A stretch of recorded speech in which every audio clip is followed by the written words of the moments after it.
Saludos amigas y amigos, una vez más en ¿Cuál verdad es verdad? Como siempre nosotros los intrépidos de la investigación. Quien les habla, Mike Arroyo, con Nancy Nieves, mi colaboradora y amiga, donde pues yo la meto siempre en problemas a ella también, porque yo le sugiero algunos temas y entonces le hago preguntas y después me agarra las orejas y todo eso. Así que hoy estamos de nuevo. Gracias por estar con nosotros en cualquier parte del mundo donde se encuentren y sobre todo a cualquier hora, que también este programa lo puede escuchar en su automóvil también. Así que bueno, vamos a comenzar con otro tema que este parece que va a estar calientito también. Sí. ¿De qué vamos a hablar hoy? Vamos a hablar de la Sábana Santa, falsificación o milagro. ¿Y qué pregunto yo en un momento como este? Vamos a empezar con la opinión. De acuerdo a lo que has investigado, ¿verdad o ficción? Definitivamente es real. Es real, muy bien. Esa es mi opinión muy personal, pero en base a todo lo que se ha investigado, de hecho, esta es la reliquia que más se ha estudiado en toda la historia. Bueno, aparte de que en el segundo lugar pudiera ser la de la Virgen de Guadalupe, ¿no? Podría ser, sí. Sí, porque pero esta se ha en estudiado más, sí, definitivamente. Ya lo creo que sí. Hay muchos estudios muy abarcadores. De hecho, estos estudios han sido hechos por personas creyentes, no creyentes, científicos y hasta teólogos han estudiado todo esto. Se han hecho una gran cantidad de pruebas hasta radioactivas también. Así que para eso yo dejo a la experta que nos cuente sobre todas estas cosas. ¿Cómo podemos empezar un tema como este, Nancy? Porque... Bueno, vamos a decir que la Sábana Santa es un lienzo de lino de 4 metros y medio de largo por 1.13 de ancho.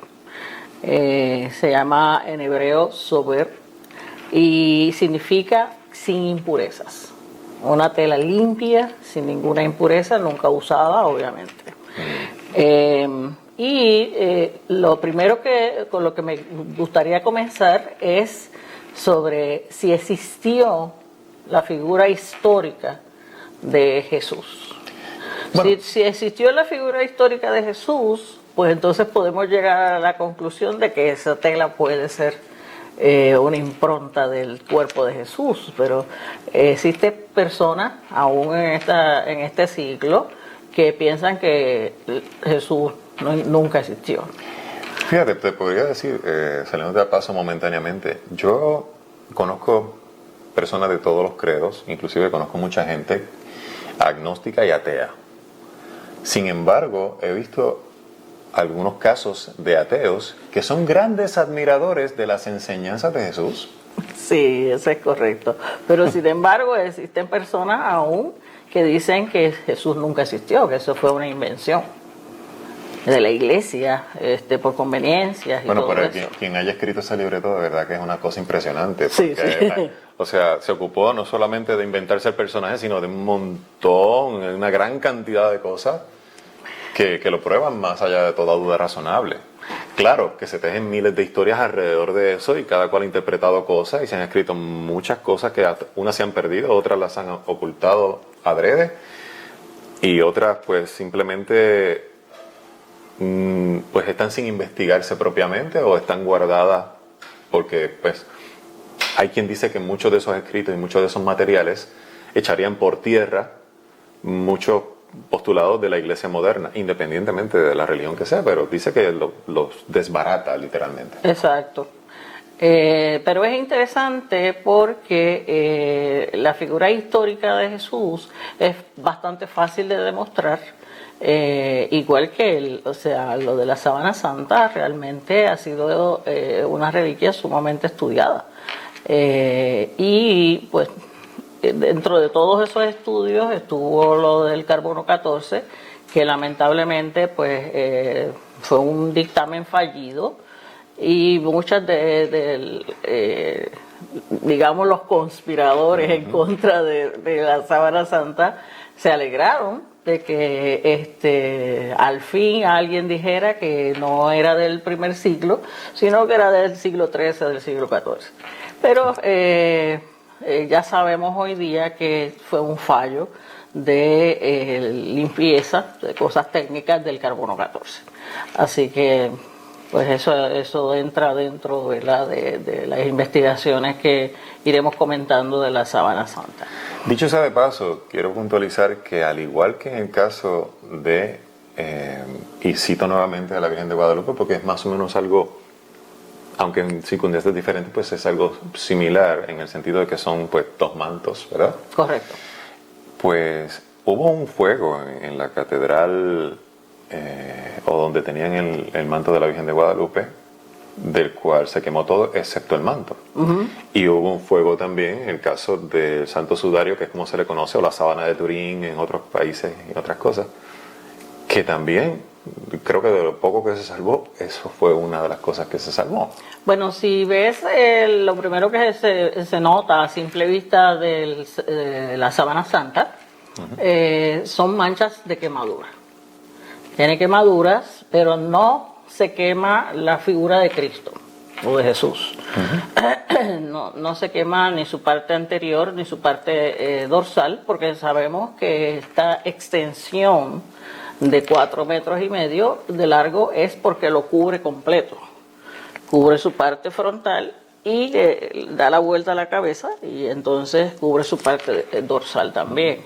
O sea que es el complejo de un hombre en toda la extensión, en el manto.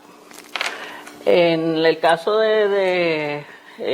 para aclarar, el caso del manto de la Virgen de Guadalupe, hubo una explosión que una persona llevó un ramo de flores y lo puso frente al altar con una bomba, y fue una explosión que pues se destruyó a bastantes metros de distancia todos los cristales de los edificios a las cuadras alrededor, en los alrededores, y sin embargo incluso se dobló el crucifijo de bronce que estaba en la mesa del altar, se dobló hacia atrás y ahí todavía lo tienen en la catedral, y la figura de la Virgen, el manto, no se hizo nada. En la tela de la Sábana Santa, pues todos sabemos que según los evangelios apócrifos, este manto envuelve el cuerpo de Jesucristo, y al tercer día, cuando van a mover la piedra, no aparece el cuerpo, aparece solamente la Sábana Santa y el sudario, que era la parte de la cabeza. Cuando bajan a Cristo, a Jesucristo de la cruz, lo cubren con un manto, la parte de la cabeza, y después cuando lo llevan a la tumba, José de Arimatea, que era un rico del Sanedrín, estaba relacionado con el Sanedrín, y logra que le den el cuerpo de Cristo. Él tiene una tumba nueva y entonces pues ofrece su tumba para poner el cuerpo de Jesús allí.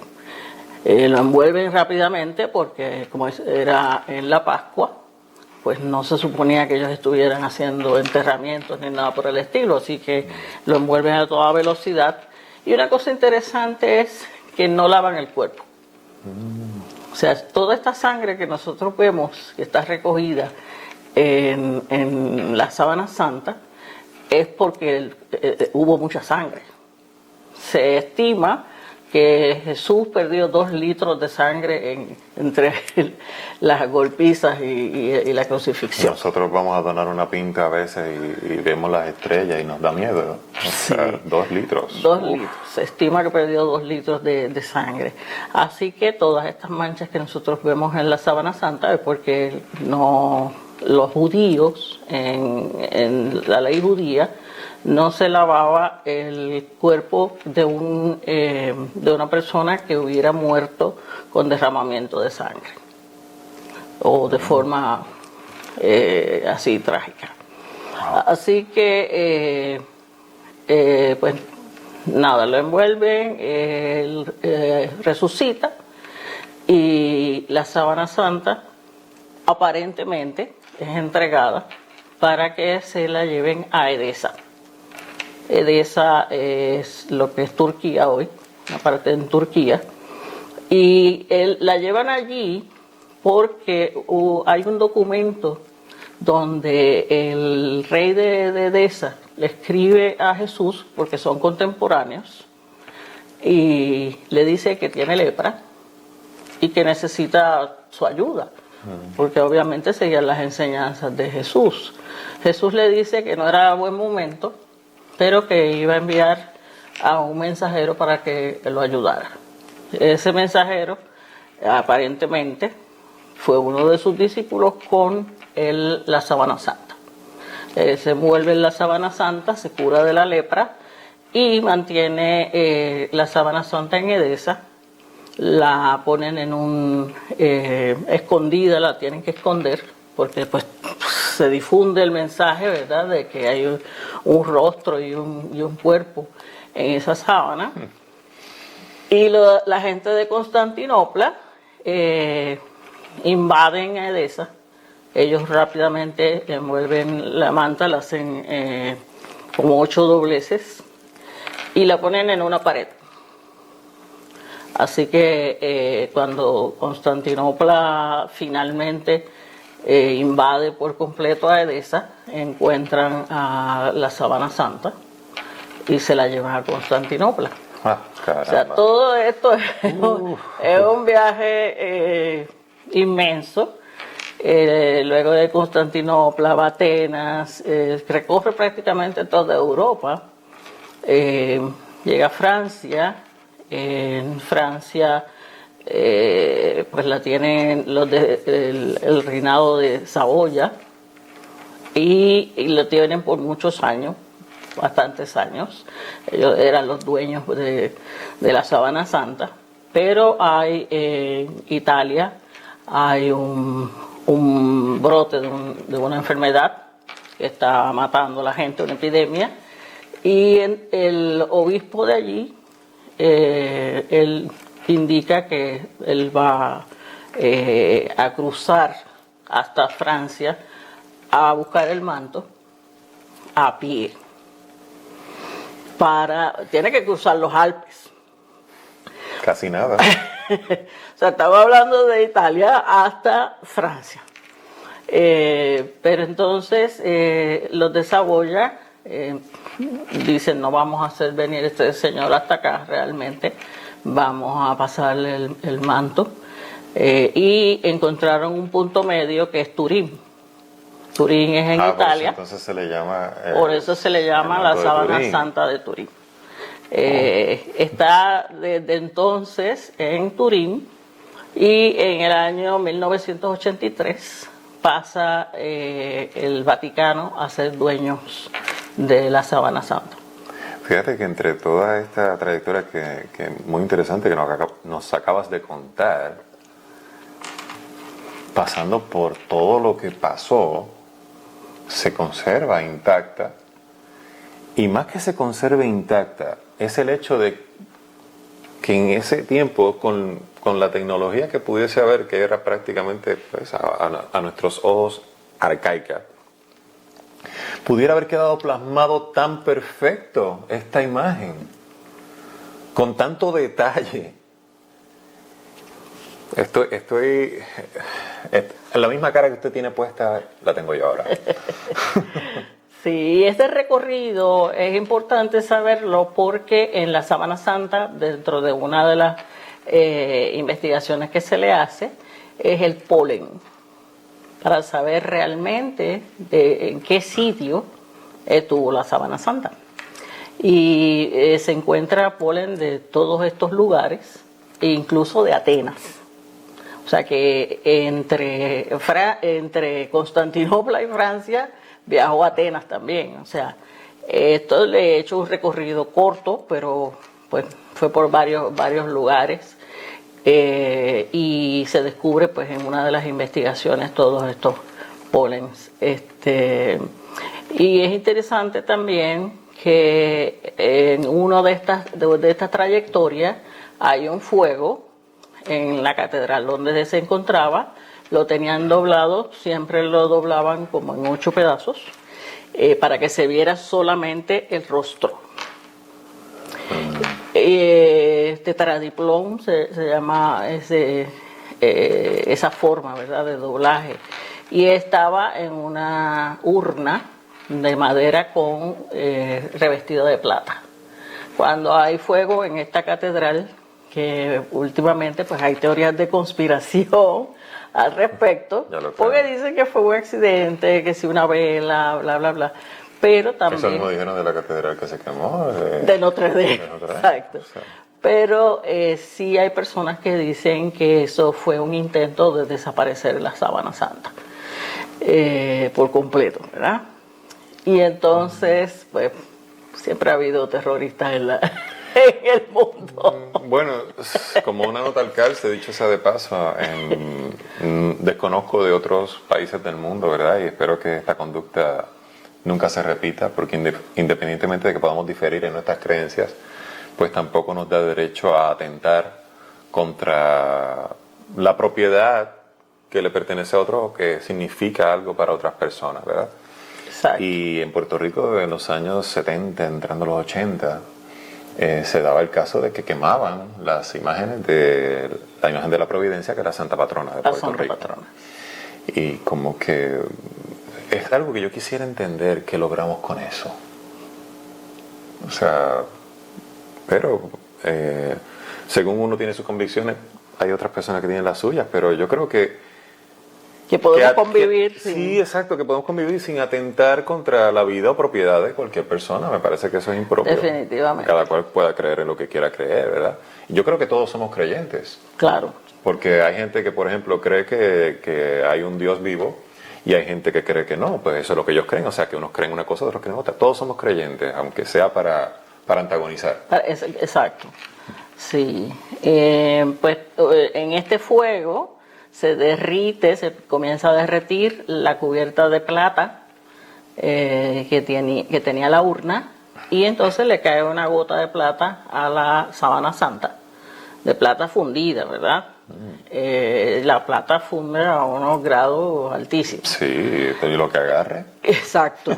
Y entonces, si ustedes ven en la Sábana Santa, lo que tenemos es este lienzo con unos triángulos a ambos lados de la figura santa de Jesús, pues que son el resultado de este fuego. Después, par de años después, las hermanas clarisas de un convento trataron de arreglar estos agujeros en forma de triángulo. Y, pues, o sea, llegó a hacerse de agujeros. Sí, tiene agujeros a ambos lados de la figura de Jesús. Así que también tiene manchas de agua, de cuando pues le echaron agua para tratar de salvar la Sábana Santa. Y lo más que se ve, que se nota a simple vista, son las manchas de sangre. Las manchas de sangre son, o sea, esto no fue una muerte fácil, realmente. Esto fue una muerte con tortura y con una evidencia científica que es notable. Claro.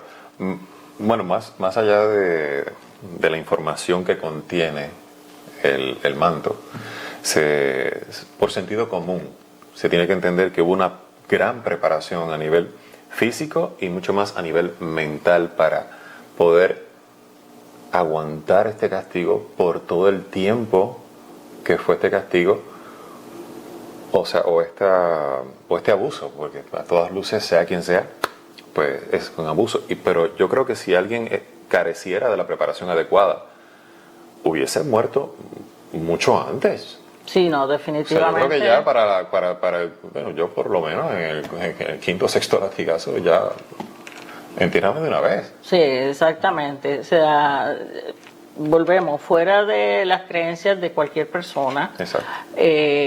Si usted por lógica, usted ve la evidencia del maltrato que hubo en ese cuerpo, usted va a saber que, o sea, soportar todo ese maltrato realmente no era de un ser humano común y corriente. ese ser humano estaba preparado de antemano para eso. La evidencia científica más importante la trae la gente de la NASA con el estudio de STURP, donde le dieron 72 horas para estudiar y analizar la sábana santa, y ellos trajeron un montón de equipo de la NASA, incluyendo el BP-8, que se usó se utiliza para analizar la topografía de Marte. Y esto pues ve los objetos a nivel tridimensional. Entonces, generalmente nosotros vemos todo las cosas, ¿verdad?, a nivel dual. Exacto. Las láminas sería, para tratar de explicar esto un poquito, ¿verdad? Sería, nosotros vemos una lámina y lo que vemos es ancho y alto. Exacto.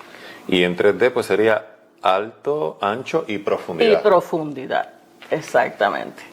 Cuando usted entra el BP-8 a analizar la sábana santa, usted ve que esta imagen que está plasmada en la sábana santa es tridimensional y puede notar un montón de rasgos que nosotros a simple vista no podemos ver. No todo una pintura, como algunos dijeron o dicen, de que esta sábana santa fue pintada. No, una pintura tiene un rasgo tridimensional. Además, eso lo demostraron los científicos, yo diría que de primera intención, si era una pintura o no, porque es que no tiene ningún rasgo orgánico, inorgánico, vegetal, animal, de ninguna clase, y tampoco tiene trazos. Exacto. Al no tener trazos, o sea, eso es como si estuviera algo sumido entre esas primeras fibras de la sábana santa, porque tampoco la traspasa completa. Un ángulo que se discutió en una conferencia que me enviaste para familiarizarme un poquito más sobre el tema es que está la imagen y las manchas de sangre. O sea, si esto fuera lo que decimos una imitación o algo, es imposible que alguien pueda tirar primero las manchas de sangre, plasmar las manchas de sangre y encima de eso plasmar la imagen. Exacto. Exacto. Bueno, quién sabe hoy en día, pero en ese tiempo, o sea, es algo que nos levanta mucha suspicacia sobre esto, porque también eso que hablas de la tercera dimensión, la imagen tridimensional, debo decir, pues es de las pocas cosas que arroja ese resultado. Lo haces en una pintura común y corriente y jamás te va a dar ese resultado. Exacto. O sea, yo puedo decir que personas, como dije al principio de nuestro programa, ateas, agnósticas, científicos y de gente de todas las creencias habidas y por haber, han tenido la oportunidad de analizar esto. Y al igual que en el caso de la Virgen de Guadalupe, pues han dicho, mira, yo soy ateo y yo puedo decirte que yo he analizado esto con todo el conocimiento que tengo. En el caso de la Virgen de Guadalupe han dicho, mira, estas pinturas, estos tintes que se usaron aquí, por lo menos hasta ahora nosotros no los hemos encontrado en ningún lado de la faz de la tierra. Y en el caso del manto de Turín, pues pasa lo mismo. O sea, la cantidad de detalle, la cantidad de rasgos que se marcan es impresionante. O sea, Sí, ni siquiera una radiografía de hoy en día tiene tanto detalle como ese manto. Pues ya que mencionas radiografía, una de las cosas que más me impresionó a mí, aunque definitivamente ya yo estaba convencida de que la sábana santa era real.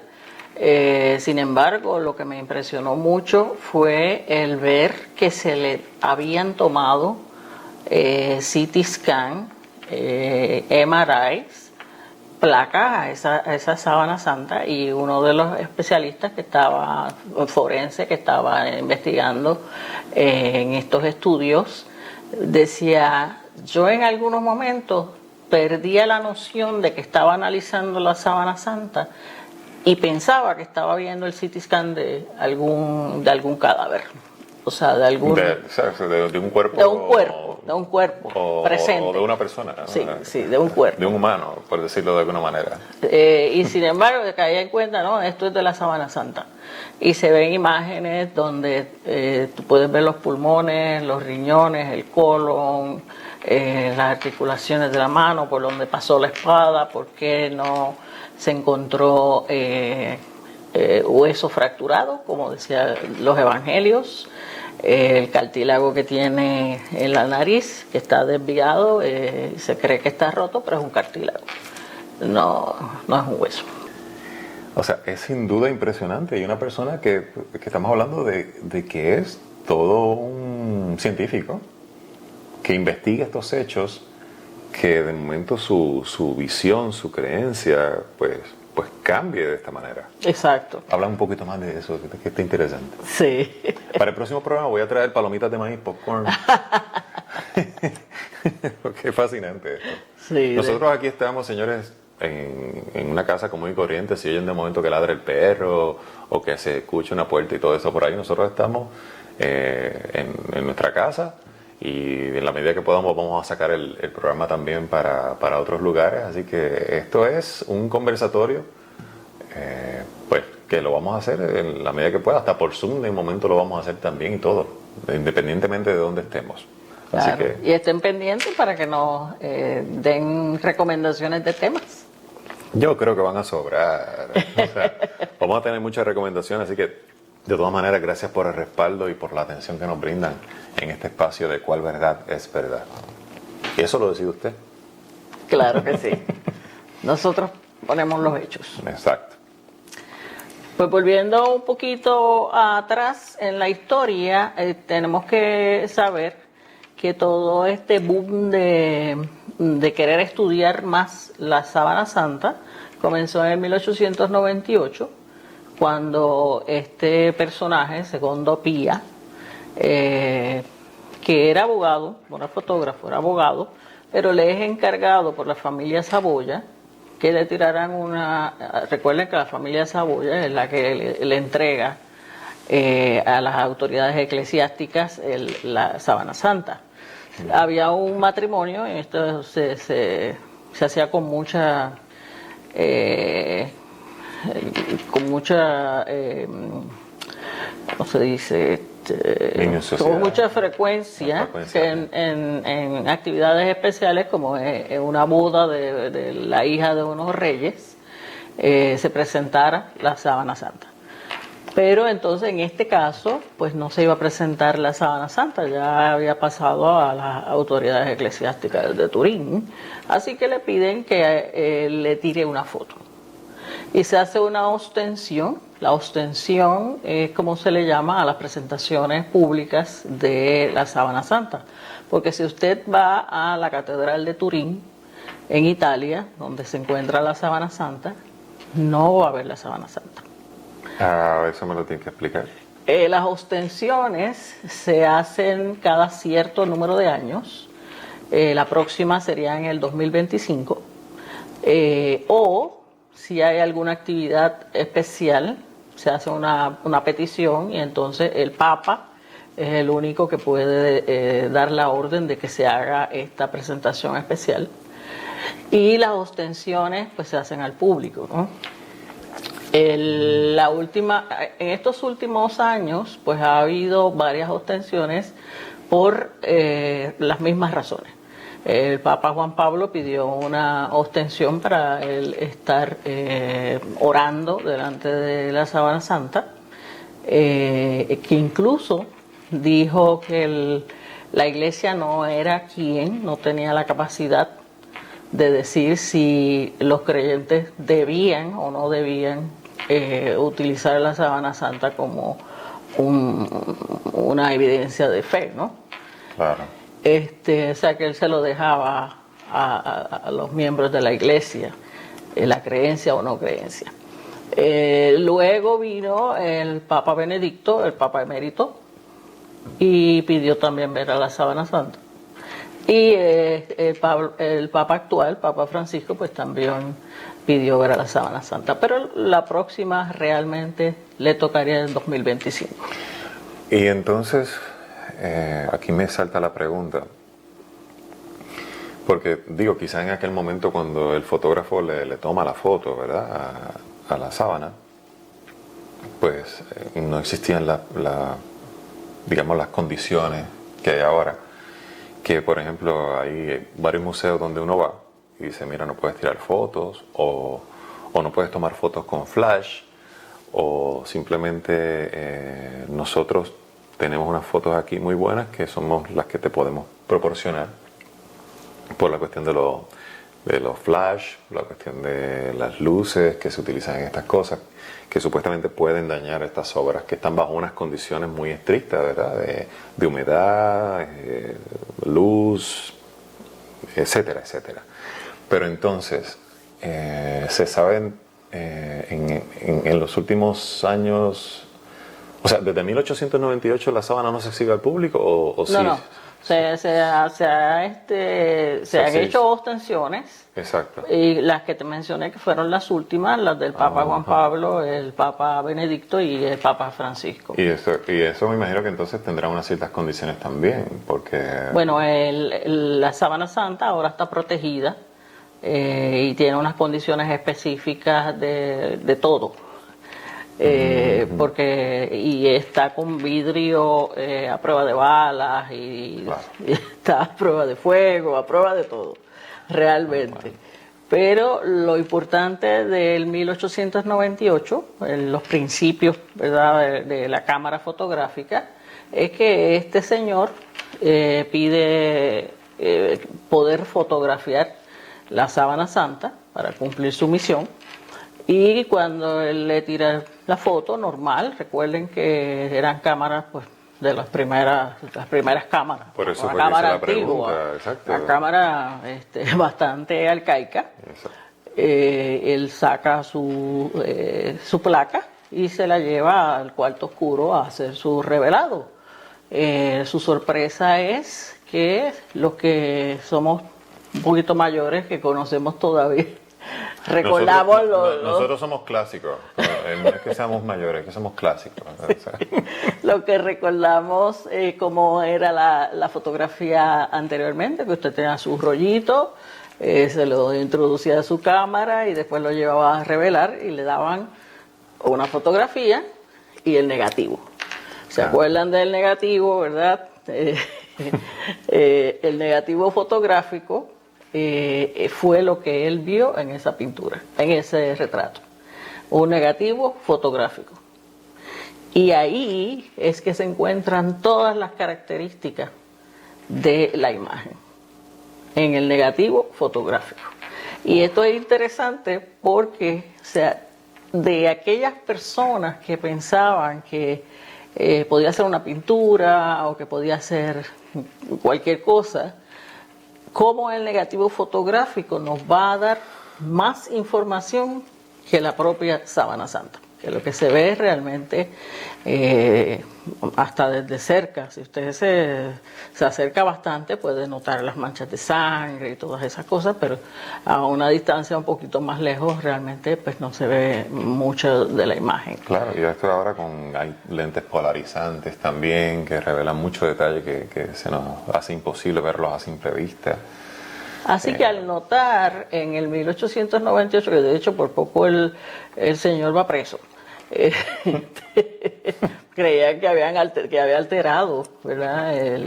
La foto. Sí, pero no, él enseñó, pues mira, este es el positivo y este es el negativo, que están a la inversa.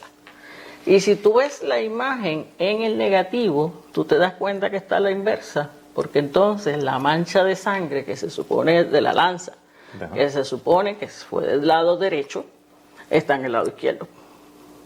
O sea, el lado izquierdo es el derecho y viceversa, es a la inversa, como un negativo cualquiera. Claro. Pero las facciones todo el daño que se le hizo, la tortura, están marcados en la fotografía de la imagen fotográfica en negativo y se ven con mayor claridad, ¿verdad? Así que es impresionante. Ahí hemos aprendido también algunas cosas porque al estudiar los científicos la imagen, recuerden que en Hollywood se hacen las películas de Semana Santa y todas estas cosas. Claro. Y pues le daban 2 o 3 latigacitos, le ponían una coronita bastante uniforme y simétrica. No. Ni siquiera la corona era una corona, era un casco. Exacto. Era un casco, sí, de espinas.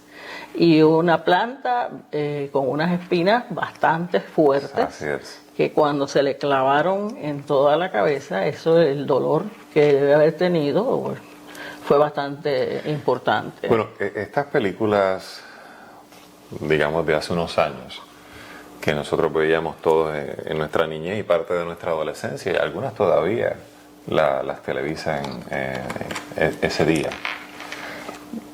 De verdad que también lo que es, digo yo, tener vocación, porque jamás ni nunca se pueden comparar con la que hizo, por ejemplo, Mel Gibson, que es una de las que tiene grandes elogios y que llevó a mucha gente al cine. Exacto. Inclusive creyentes y no creyentes fueron al cine a ver esta obra magistral del señor Gibson.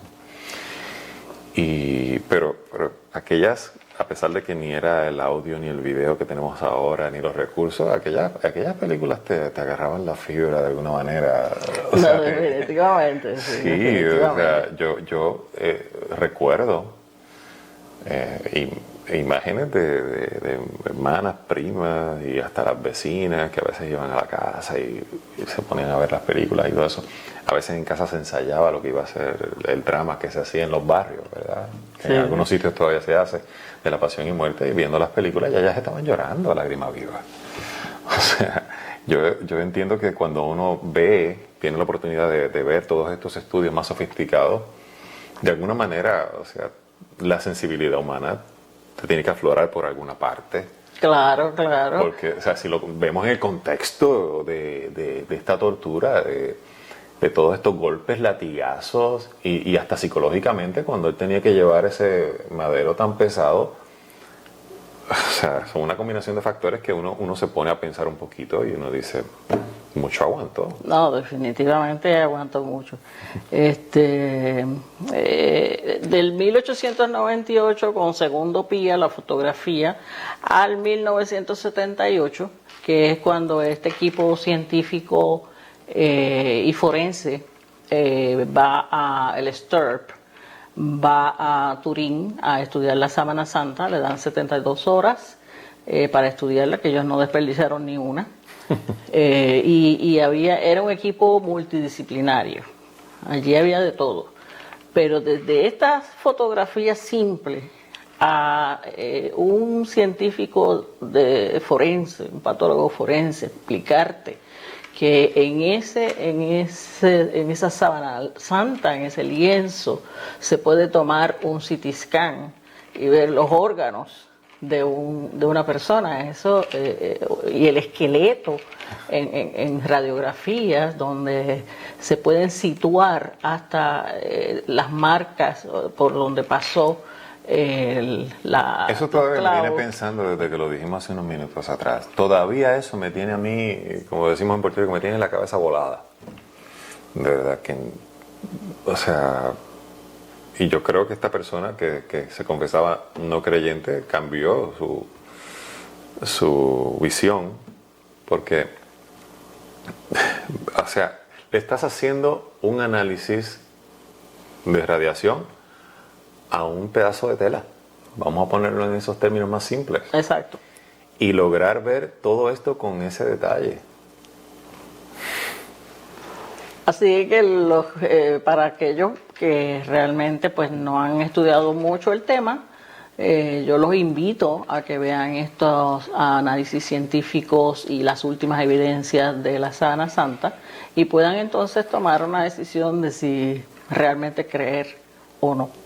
si fue una falsificación o si fue un milagro. Por eso este programa se llama ¿Cuál verdad es verdad? Y eso se lo dejamos a ustedes.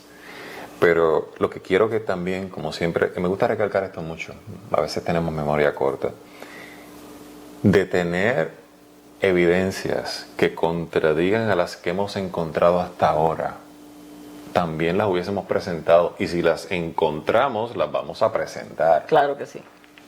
Porque me parece que es lo justo y razonable. Definitivamente. De por sí, si encontráramos evidencia más allá de que digan, no, pero es que esto no se explica, está bien, pero dime por qué no. O preséntame algo que contradiga estas pruebas físicas que se encuentran, ¿verdad? Si encontramos esa evidencia contundente que de alguna manera choque ya sea contra lo que tenemos o hasta con nuestras propias creencias o convicciones, la vamos a presentar. Esa es nuestra responsabilidad. Aquí los jueces son ustedes. ¿Ok? Les dejo una asignación para que observen que uno de los últimos detalles, porque siempre sale lo de la prueba del carbono 14 como un detractor de lo de la sábana santa, observen que en los párpados de Jesús se encontraron entre los últimos exámenes 2 monedas. Y esas monedas fueron acuñadas en la época de Poncio Pilato. Así que juzgue usted. Bueno, eso también era una costumbre griega, ¿verdad? También ponerle las monedas a sus muertos. En alguna parte lo vi, creo que... Bueno, yo veo mucho cine y creo que fue en la película Troya. Creo que estaba esa costumbre de ponerle las monedas a los muertos. A Brad Pitt. Sí, exacto. O sea, si usted tiene, porque dudan, ¿verdad?, de la edad de esa sábana santa, si usted tiene la duda, pues entonces observe cómo se puede haber encontrado 2 monedas de la época de Poncio Pilato. Bueno, este tema, como tantos otros, da para más. Nosotros vamos a seguir trayéndoles temas como este, evidencias que podamos encontrar y las vamos a citar, ¿verdad? Todo esto que nosotros decimos aquí, pues lo puede encontrar desde YouTube, puede encontrar, bueno, está Google. Cuando usted vaya a la internet sí le decimos, ¿verdad?, que verifique bien la fuente de donde lo obtiene. Claro que sí. Porque hay mentirosos en todas partes. La verdad maquillada es mentira y la media verdad también es mentira. Así que vuelvo, de nosotros encontrar, o si ustedes nos pueden proporcionar evidencias fidedignas de fuentes respetables que puedan refutar algo que se está diciendo aquí. Por eso nosotros nunca tomamos posturas, nosotros decimos lo que tenemos y analizamos la prueba y se la brindamos a ustedes. Así que, ¿cuál verdad es verdad? Y esto pica y se extiende. Así que será hasta el próximo programa de ¿Cuál verdad es verdad? Con quien les habla, Mike Arroyo, y la doctora Nancy Nieves. Recuerde, hasta la próxima. Recuerde, Cartas a una madre ausente, Murmullos del viento y el CD, o los poemas grabados de Murmullos del viento en iTunes, Spotify, City Baby y todas las demás. Los libros los puede obtener en Amazon. Así que bueno, ahora sí. Muchísimas gracias por habernos tenido junto a ustedes en otro programa de ¿Cuál verdad es verdad?